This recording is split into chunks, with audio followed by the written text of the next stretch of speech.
Okey, saya dengar banyak daerah dah dapat dah lah kad triage ni. Okey, kad triage. So, hari ni kita nak kupas sekejap saja, 10 minit saja bagaimana kita nak guna kad triage ni. Okey. So, stay tune, kita dengar sama-sama macam mana kita nak guna kad triage. Okey. Untuk guna kad triage, dia ada partner-partner dia yang lain. Sama macam cervical collar, partner dia spinal board. So, kad triage partner dia adalah satu papan tulis. Lebih kurang macam ni lah. Jadual dia nak buat macam ni pun boleh, tak buat jadual pun boleh. Janji ada satu papan boleh tulis. Okey. Kemudian dua kotak glove. Lagi banyak lagi bagus. Kemudian kalau tak ada kotak glove, kita boleh guna larutan peluntur dan air. Contoh Clorox lah. Okey. Peluntur dan air. Peluntur 1, air 10. Contoh peluntur 100 ml, air 1000 ml. Campur sekali dan kita letak dalam satu botol. Okey. So macam mana kita nak guna? Kita kena ingat 5S ni. Ada nota kan? Tulis dekat nota tu apa 5S ni. Okey. So 4S yang pertama tak perlu menggunakan kad ni. S yang kelima baru guna kad ni. Okey. S yang pertama safety. Sampai-sampai dekat lokasi yang mana accident yang besar. Okey. Kes ni kita panggil MCI, Mass Casualty Incidents. Mass Casualty Incident, MCI. Maksudnya bilangan mangsa lebih ramai daripada perawat. Selalu ambulans kita keluar 4 orang kan? Okay. Mangsa yang sampai ke lokasi 5 orang. Macam tu kita kira MCI. Kalau kita keluar 4 orang, masa dekat lokasi 50 orang, kita kira MCI, Mass Casualty Incidents. Maknanya bilangan pesakit lebih ramai daripada bilangan perawat. Kalau ada kelas MCI, yang ni lah soalan pertama dia katanya, terangkan definisi MCI. Okey. So, apa 5S yang kita kena buat tadi? S yang pertama safety. Sampai dengan ambulans, pastikan keselamatan 3 individu penyelamat itulah. Mangsa dan persekitaran. 3 ni selamat, baru kita boleh pergi ke S yang kedua. S yang kedua, scene size up. Maksudnya kita kena tengok dulu lokasi. Kita kena tengok apa? Anggarkan kenderaan apa, langgar kenderaan apa. Mangsa berapa ramai, berapa ambulans diperlukan. Kita anggarkan dulu siap-siap. Kemudian S yang ketiga, send information. Guna walkie-talkie, bagi tahu dekat bilik gerakan. Bilik gerakan daripada ambulans 1. Panggilan over. Maklum di sini ada kes MCI. Melibatkan anggaran 2 buah bas ekspres dan anggaran 80 orang mangsa. Minta bantuan ambulans segera. So bilik gerakan akan maklum kepada hospital dan geng-geng pasukan sahabat yang lain. Masa bencana, ada juga tim daripada ambulans swasta boleh bantu kita. Kalau bencana ramai sangat mangsa, boleh minta bantuan ambulans swasta. Mereka boleh bantu kita. Okey. Kemudian S yang keempat adalah set up base. Kita kena tentukan sebagai in charge dalam ambulans tu, kita kena tentukan set up base macam mana.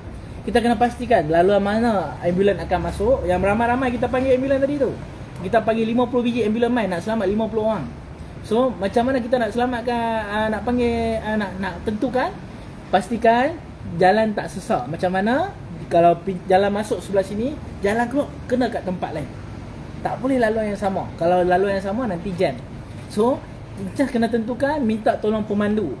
Cik, tolong saya, kalau ada ambulans main, mereka akan masuk kat sini, keluar kat sini. Yang tu yang pertama. Yang kedua, tentukan zon mana kita nak letak geng-geng yang tag hijau. Zon mana yang tag kuning, merah, putih. So, kita dah tentukan semua tu, set up base lah. Dah ada satu kemah kecil, ada satu base kecil. Kemudian, baru kita pergi ke S yang kelima, iaitu yang menggunakan kad ni lah. Start dia panggil. Simple triage and rapid treatment. Start. Simple triage and rapid treatment. Maksudnya apa? Kita triage cepat-cepat, treatment yang wajar sahaja, kemudian kita pergi dekat bangsa lain. Satu pesakit kita pergi 10 saat saja. Sangat cepat. So, macam mana teknik dia? simple trash and rapid treatment, first kita cari yang paling senang dulu. Kita cari patient yang kita boleh tag dia hijau dulu.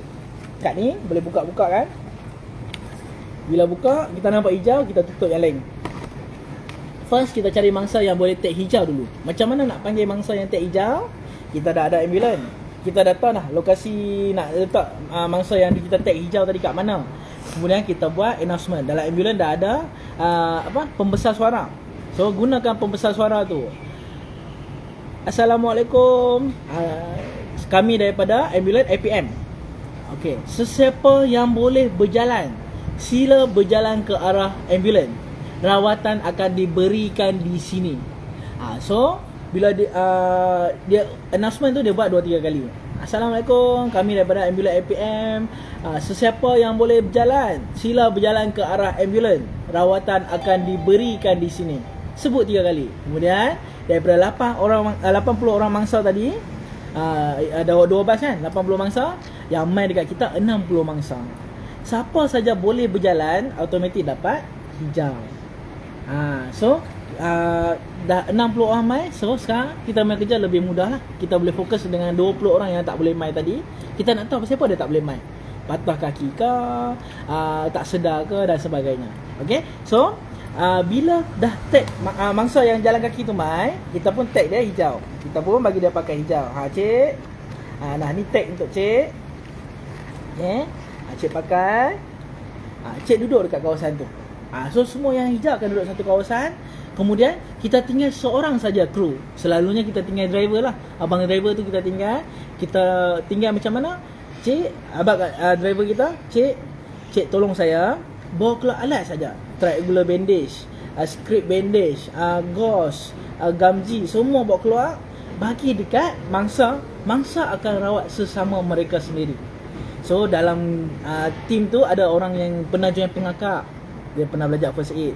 Ada orang yang pernah join APM, dia pernah belajar first aid.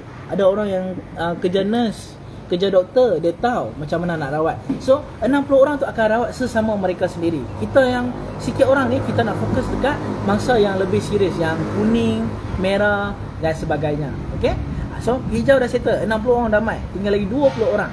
So yang 20 orang tu, kita memerlukan asisten kita untuk bawa barang-barang ni. Semua barang-barang ni, termasuk kad triage ni lah. Okay, bawa, ikut kita. Ingat, satu pesakit 10 saat saja, sangat cepat. Kita menggunakan teknik RPM. RPM macam motor kan, RPM. Rem tu, RPM macam motor. Senang nak ingat. So RPM ni apa maksud dia? R maksudnya respiration, pernafasan. Pernafasan yang normal adalah 10 hingga 30 kali dalam masa 1 minit. So sampai kat mangsa, kita tengok dalam 5 saat ni berapa kali dia nafas. Lepas tu darab dengan 12. Tengok boleh tak dia dapat 10 hingga 30. Kalau dia darab dengan 12, sebab nak bagi cukup seminit kan. Kalau boleh dapat 10 hingga 30, maksudnya normal, bagus. P pula dekat RPM tadi, P yang kedua. P maksudnya perfusion. Maksudnya kita kena tekan dekat jari mangsa. Kan, sebelum tekan dia jadi warna pink dekat ibu kuku ni. Bila kita tekan, dia akan jadi putih. Bila kita lepas, kita tengok berapa saat dia jadi pink balik. Kalau bawah 2 saat, normal, bagus. Kalau lebih dari 2 saat, tak normal, kena tag yang lebih tinggi lah, kena tag merah. Kemudian P dekat M, RPM kan. M yang ketiga tu mental status. Kita minta dia buat apa-apa, tengok dia boleh buat tak. Contoh, cik tolong angkat tangan kanan, angkat tangan. Cik tolong angkat kaki kiri, dia angkat kaki kiri. So maksudnya dia boleh ikut arahan kita. Yang tu normal, bagus. Kalau RPM 3 normal, kita akan tag dia sebagai kuning. Okay, RPM kalau 3 normal, kita tag dia sebagai kuning. Kalau RPM salah satu saja tak normal, R tak normal ke, P tak normal ke, M tak normal ke, salah satu saja tak normal, kita tag dia warna merah. Contoh dekat mental status tadi yang RPM M tu, kita suruh dia angkat tangan, dia angkat kaki. Bila dia suruh angkat kaki, dia pusing badan. So dia tak boleh ikut arahan kita. So bila dia tak boleh ikut saja, automatik merah. Salah satu tak normal saja daripada 3 RPM tu, kita tag dia merah. Okey. Kemudian kita pi kat mangsa lain, kita boleh tukar glove. Okey, sama ada tukar glove ataupun kita cuci glove kita dengan larutan klorok tadi, peluntur tadi. So dia ada dua cara. Sama ada nak cuci dengan larutan klorok ataupun tukar glove, sebab kita tak mau darah yang kat mangsa pertama tadi pi dekat mangsa yang kedua, mangsa ketiga. Kalau mangsa pertama ada HIV, jangkit semua orang. Kalau mangsa yang pertama tadi ada AIDS, jangkit dekat semua orang. Yang tu yang kita tak mau. So kena perhatikan, kena pastikan. Kalau awak tak mau bawa klorok, yang larutan klorok ni, awak bawalah glove banyak-banyak. Satu mangsa je tukar, 10 saat ya. Habis mangsa pertama tukar, 10 saat yang kedua tukar, 10 saat yang ketiga tukar lagi glove. Okey. So pi dekat mangsa kedua, contoh mangsa yang kedua tu tak ada nadi, tak ada nafas. So kalau kita keadaan yang normal, orang yang tak ramai, bukan MCI, kita kena buat CPR. Tapi sebab kes ni kes MCI, kita ada ramai orang yang nak selamat, CPR tak perlu dilakukan. Kita pi dekat mangsa yang ketiga, keempat, kita nak cari mana yang boleh selamat, kita nak selamatkan dulu. Okey, dah habis triage 20 orang tadi, kita dah tahu dah bilangan dia berapa. Setiap kali triage, partner yang ikut kita tu dia akan tagging tau. Okey, tadi kita triage dewasa lelaki, so dia tag dia kuning. Kemudian tadi wanita dewasa perempuan, kita tag dia merah, kita tag merah. Dan lepas tu ada satu warga emas lelaki, kita tag putih. Ada bayi lelaki, ada tag merah. So yang ni sangat penting supaya bila polis sampai kemudian, polis akan tahu dah ada berapa orang green, berapa orang yellow, berapa orang red, berapa orang white. Berapa orang yang meninggal dunia. So, bila ambulans yang kedua sampai, ambulans yang ketiga sampai, mereka akan ambil yang merah dulu. Ambil semua merah clear, baru dia ambil kuning. Dah selesai kuning, baru kita uruskan yang hijau. Hijau ni kalau ambulans tak cukup, kita boleh guna kenderaan biasa. Contoh, kita boleh guna bas henti-henti, lori. Ataupun lori. Ada setengah jabatan dia ada lori kan, boleh guna lori. Ataupun boleh guna kenderaan jabatan yang bukan ambulans, pun boleh. Ada 4x4 dan sebagainya, boleh guna. Okey. Kemudian yang putih, jangan sekali ambulans tu guna. Jangan sekali naik ambulans. Yang putih automatik bagi kat polis, PDRM. Okey. Yang paling penting dalam semua proses ni, ambulans yang pertama sekali sampai, dialah ambulans yang terakhir sekali keluar.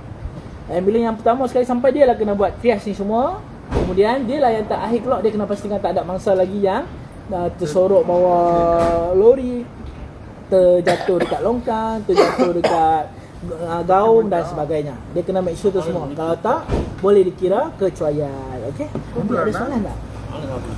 Ada, saya nak tanya boleh tak? Boleh.